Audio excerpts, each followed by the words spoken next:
What's on your mind there, though? You're flying over to Rotterdam to start a tour with the Rolling Stones. Yeah.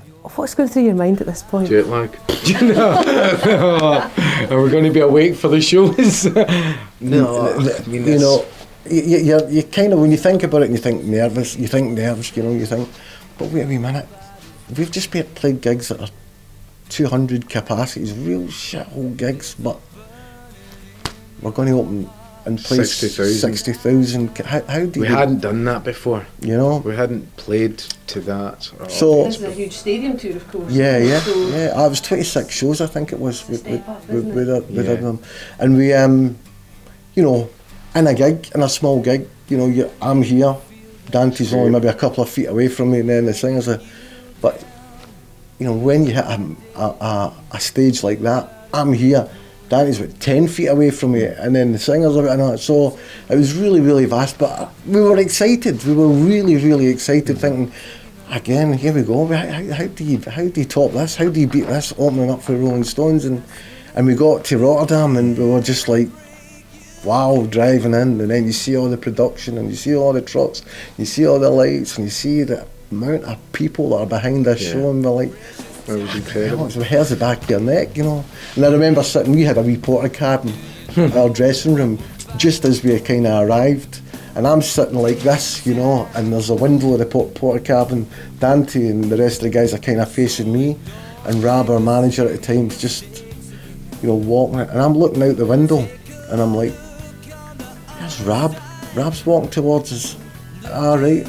And he's walking with Jagger right towards us, right towards our door, and they're like, oh yes, I knew someone's going to crack that joke, you know, sort of, right on. And as sure as hell, he just walks right in, and he introduced himself to everybody in the band, and he was like, you know, I really like your record, you know, you kind of remind us guys when we were, you know. Yeah, that was one of the things he said, you know, I had to ask her, goes, all the bands, why us? Why did you pick us? So, well, you remind me of us when we first started out. Because when we got off of the tour, they said, you know, they sent, although in those days it was faxes, you know, but what would we need for the tour? And I think certain bands, I don't know who it was, I'm not going to name any names, but they were looking for kind of sort of red carpet treatment. Not, maybe not, but it was just, we just sent a fax back saying, we'll take whatever you can give us. That was on the facts, and I think that's maybe, you know, kind of nailed it for us. But yeah, I mean, it was incredible tour. So to fly over to Rotterdam and then play with the Stones must have been one thing, but then you played Hampden with them as well, didn't you? Yeah. Hampden in Glasgow. Yeah. That must have been a mind blow. It really was, because we played, you know, Hampden, you play in your local football stadium and stuff like that. But see, to be honest, it was hard. It was because of the time we were on. We were on quite early. It was at 6 o'clock, 6:30 I think it was, and that was all to do because of the residential area round Hampden. There was a curfew, so the curfew was quite early. But I think previous to that, we had been playing in Portugal, where we were on it like 8 o'clock at night. Yeah. It was dark, and we were getting all the spotlights and stuff like that.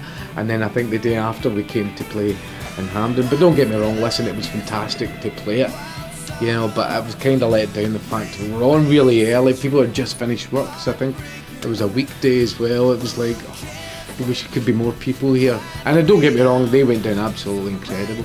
Yeah. But yeah, I think 5:30 or something. It was just bizarre. It was just a rubbish time. Because of the curfew, I think that's all it was, to do with the curfew. You had to be on early, you know, because music couldn't be played over a certain time. I think they had to finish by 11. And we, it was just great hanging out with them. Went to the parties with them. You know, we never booked a hotel. It was like the top floors, and that was theirs. And you could only get in with a certain pass. So we were up there hanging out with them, with Charlie and Keith and, you know, and Jagger, and really partying with them. And, you know, Keith and Ronnie used to have every night, and Big Bernard, the backing singer, every night there was a day off or a couple of days off. They'd set up a wee drum kit and guitars and everything, so that we could all jam.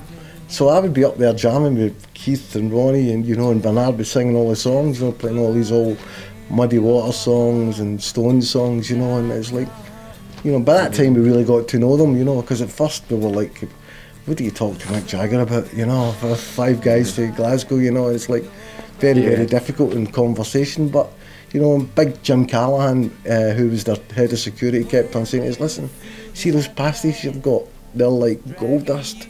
They'll get you into that Stones dressing room anytime you want. Even when they're on stage. Even when they're on stage. You could just sit there and watch them in the monitors if you wanted. You never did that. Because you never wanted to cross the line, you know. They were like, because they'll be pretty off if you don't go and hang out with them, you know. So, we did go in, you know. We just, as soon as you walk in, there's Keith playing pool or snooker, you know, and Ronnie's like, hi guys, come down, have a drink, whatever you want, blah blah. It was just mind blowing, absolutely. Taking on the world.